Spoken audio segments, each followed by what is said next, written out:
بزاف ديال المجرمين والقتلة المتسلسلين في المغرب تشهروا والشهرة ديالهم فاتت المغرب، وهذا الشيء بسبب الخطورة والبشاعة ديال داكشي اللي داروه، حتى ولا الاسم ديالهم على كل لسان وبقى محفور في الذاكرة ديال كاع الناس اللي عرفوا الجرائم اللي داروا من اغتيالات والسرقات واغتصاب وقتل العمد، حتى ان بعض الجرائم ديال هاد المجرمين شهدت اغتصاب وقتل في نفس الوقيته.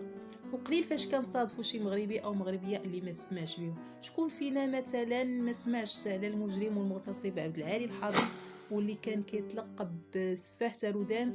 واللي اغتصب وقتل 11 وليد في تارودانت، وايضا الحاج ثابت واللي كان رجل ديال الامن بالرتبه ديال عميد، وكان الاسم ديالو في ديك الوقيته اشهر من النار على علم عند الناس، حتى ولا الاسم ديالو كيرتبط بالسلطه الفاسده والرجل اللي كيستغل النفوذ ديالو باش يبتز الناس.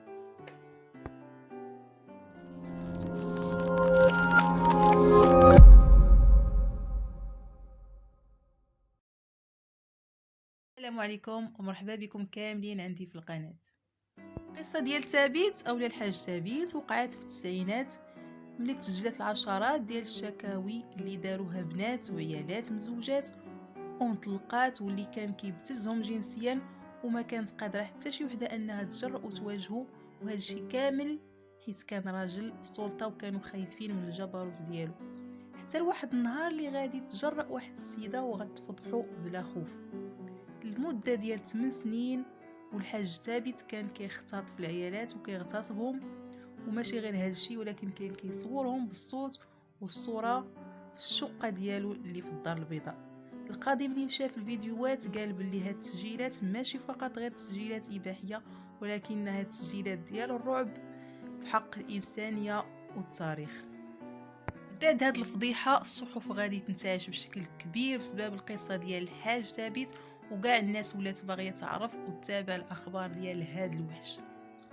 غادي توجه ليه تهم ديال الاغتصاب والاختطاف والاعتداء على 1600 امرأة وبنت، وتصوير ديال أكثر من 108 فيديو، وأيضا حكموا على بعض الضباط اللي كانوا متسترين على الأعمال ديالو. وغادي تنتهي المغامرة ديال الحاج ثابت واللي كان كيعجبو أن الناس يناديو عليه بالحاج في سبتمبر سنة 1993، حيث غادي تنفذ فيه حكم ديال الإعدام رميا بالرصاص، وغيكون هذا هو آخر حكم بالإعدام تنفذ بالمغرب، حيث وقع جدل كبير واللي كان كيطالب بإلغاء هذه العقوبة خصوصا من بعد الجمعيات ديال حقوق الإنسان. عبد العالي الحاضي حتى هو مجرم اللي شغل المغاربه كاملين بالجرائم البشعه اللي دار بالبروده ديال الدم والطريقه باش كان كينفذ هاد العمليات ديال القتل، حتى تلقب بسفاح تارودانت. الاصل ديالو من تارودانت وعايش فيها ايضا، وكان السبب في الشهرة ديال هاد المدينة في جميع وسائل الإعلام المغربية والخارجية بسبب الجرائم اللي دار. علي الحاضي اللي غادي تكتشف الامر ديالو في الصيف ديال 2004، والجرائم اللي ارتكب ديال الاغتصاب والقتل في حق اكثر من 11 ولد، ملي غادي توصل الشرطه بلاغ من واحد الشخص اللي غادي يلقى جماجم والهياكل قريبه من واحد الواد.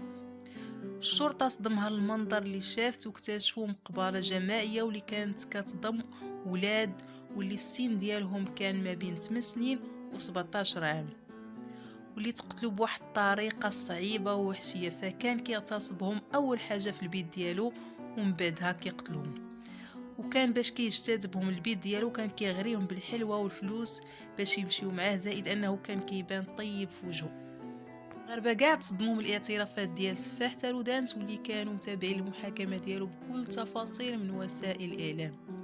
فهو اعترف بهذه الجرائم كامله اللي دار وكيفاش كان كيستدرج الوليدات الصغار وخصوصا منهم المتشردين واللي موضرين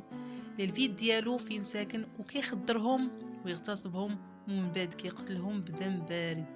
ومن بعد ما كيدفنهم تحت السداري اللي كان كينعس عليه. ولكن ملي غادي يطلب منه موضر انه يخرج من البيت غادي يجمع هذوك الجثث اللي قتل وغادي يلوحهم في الواد، والغريب انه كان كيعاود هذا الشيء كامل وهو ما بينش عليه حتى شي تاثر بداك الفعل اللي دار، وما كانش ندمان بتاتا على دوك الجرائم. فالقاضي غادي ينطق حكم بالاعدام في حقه بسبب البشاعه ديال هذا الشيء اللي دار.